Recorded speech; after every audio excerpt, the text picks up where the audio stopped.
Halo, selamat siang rekan-rekan semua. Assalamualaikum warahmatullahi wabarakatuh.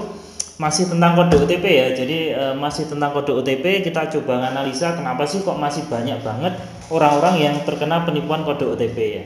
Ya, jadi setiap hari gitu, setiap saat, setiap hari gitu di kolom-kolom komentar masih banyak teman-teman yang terkena penipuan modus kode OTP. Nah, itu kenapa gitu? Jadi kalau saya analisa ya karena mereka tidak tahu gitu. Jadi karena teman-teman ini rekan-rekan ini nggak tahu kalau mereka itu telah menyerahkan kode OTP kepada pencuri gitu lah. Terus kok nggak tahu kenapa gitu? Ya jawabannya karena nggak tahu kalau itu kode OTP gitu loh. Jadi kalau yang belum belum mengikuti channel ini, kode OTP itu apa? Tak ulangin sedikit deh. Jadi kode OTP itu adalah kode autentifikasi ya. Jadi OTP itu singkatan dari one time password. Jadi itu adalah kode sekali pakai. Jadi dari aplikasi ini akan dikirimkan kode ke handphone atau mungkin ke WhatsApp kita untuk kita yang ingin masuk ke suatu aplikasi atau melakukan transaksi gitu. Ya, contohnya tak kasih contoh sedikit aja, nanti yang lain-lain bisa dicek di link karena sudah banyak kita bahas ya. Misalnya kalau kita mau transaksi kartu kredit, kita sudah ada nomor kartu kredit expired sama CVV, maka dibutuhkan kode OTP untuk melanjutkan transaksi. Atau kalau kita masuk WhatsApp dengan gadget baru, maka kita butuh OTP agar nomor itu pindah ke gadget yang baru. Itu sepintas OTP itu seperti itu. Nah, kebanyakan dari teman-teman ini tidak sadar karena informasi yang dikirimkan ke SMS atau ke WA kita itu menurut saya setengah-setengah gitu. Jadi setengah-setengahnya gimana? Karena misalnya kalau kita WhatsApp gitu cuman ada kode WhatsApp sekian gitu. Jadi ataupun ada beberapa di e-banking itu cuman jangan serahkan kode OTP ini ke siapapun karena bersifat rahasia, tetapi cuma informasi itu aja. Nah, pihak itu informasi itu disalahgunakan oleh orang-orang yang tidak bertanggung jawab untuk memutarbalikkan logika kita ya.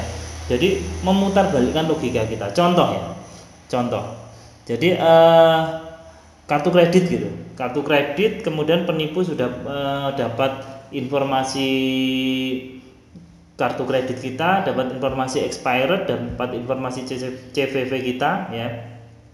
Informasi kita tuh udah banyak yang bocor karena ya mereka butuh OTP gitu. Mereka akan berpura-pura sebagai misalnya karyawan bank gitu. Oh, ini kartu kreditnya lagi diretas gitu misalnya. Nah, ini ada kode pembatalan, biasanya gitu, kode pembatalan. Jadi kalau ibu nggak pengen kartu kreditnya nanti muncul tagihan karena transaksi ilegal ini, maka ibu harus menyerahkan kode pembatalan gitu. Padahal itu kode OTP gitu.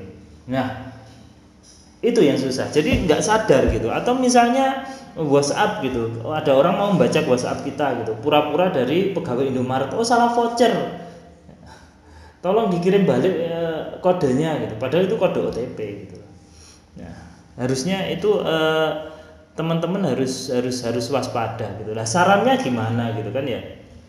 Jadi kalau saran saya sih, tapi banyak sebenarnya untuk mencegah agar OTP ini tidak disalahgunakan. Itu sebenarnya ada beberapa saran ya. Cuman kalau saran paling ekstrim itu ya pakai autentifikasi biometrik gitu. Jadi kalau di negara-negara maju itu udah pakai biometrik itu jadi pengenalan autentifikasinya itu atau loginnya itu udah, OTP-nya itu udah pakai biometrik itu ada dua ya, yaitu melalui karakteristik fisik atau perilaku manusia. Jadi bisa dari fisiknya atau bisa dari perilakunya. Kalau fisiknya itu misalnya kayak sidik jari gitu, atau misalnya iris mata gitu, atau misalnya suara itu dari fisik, atau dari karakteristik misalnya tanda tangan digital, atau misalnya cara geraknya gitu, dari ada dua itu. Tapi untuk lari ke sana kan tentunya butuh butuh peripheral yang mahal, butuh perlengkapan yang mahal gitu. Nah, tapi sebaiknya sih kalau menurut saya, saran saya, kita pakai carane wong desa lah, kita pakai cara yang sederhana gitu ya. Kita pakai cara yang sederhana itu sebenarnya bisa diakalin. Pihak aplikasi atau pihak bank itu sebenarnya sebelum ngasih kode OTP itu ada baiknya ada pertanyaan dulu gitu. Misalnya kalau ada transaksi kartu kredit, apakah benar Anda ingin melakukan transaksi ini gitu. Nanti ada jawaban, misalnya pilih 1, iya, 2, tidak. Ketika kita pilih angka 1 maka baru muncul OTP gitu. Misalnya seperti itu. Atau WhatsApp gitu. Misalnya ketika ada orang mau pindah gadget gitu, ada pertanyaan gitu harusnya ya. Ada pertanyaan gitu. Apakah Anda mau pindah handphone? Jika ya tekan 1, jika tidak tekan 2 kan gitu. Jika tidak ya wes nggak usah mengeluarkan, sistem nggak usah mengeluarkan kode OTP gitu. Tapi kalau iya gitu, sistem akan mengeluarkan kode OTP kan seperti itu gitu.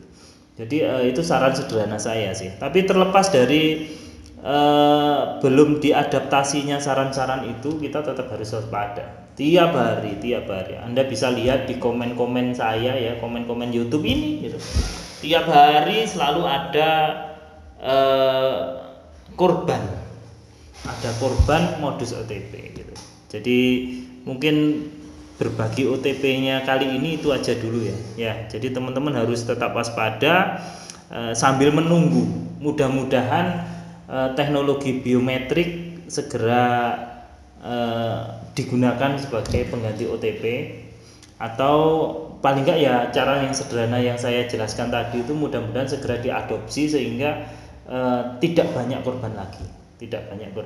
Mungkin itu aja sih kita sharingnya masalah OTP kali ini. Kedepannya kita masih banyak ya, kita akan coba sharing-sharing lagi masalah kode OTP. Oke, mungkin itu aja. Sampai ketemu di channel ini terus. Sampai ketemu di judul-judul selanjutnya yang masih menarik, masih relevan untuk update pengetahuan kita semua. Assalamualaikum warahmatullahi wabarakatuh. Tetap semangat.